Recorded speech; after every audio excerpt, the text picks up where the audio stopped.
Hi friends, today we'll talk about how to fix or how to solve the problem of Paidwork.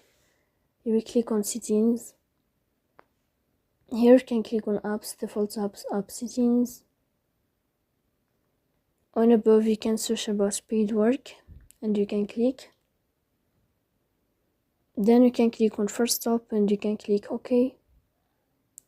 After that you'll enter to the window of storage. Here you can click on clear cache. Don't click clear data because that can delete your account. In the end you can turn on your airplane mode. And you can turn off your airplane mode again to fix that problem.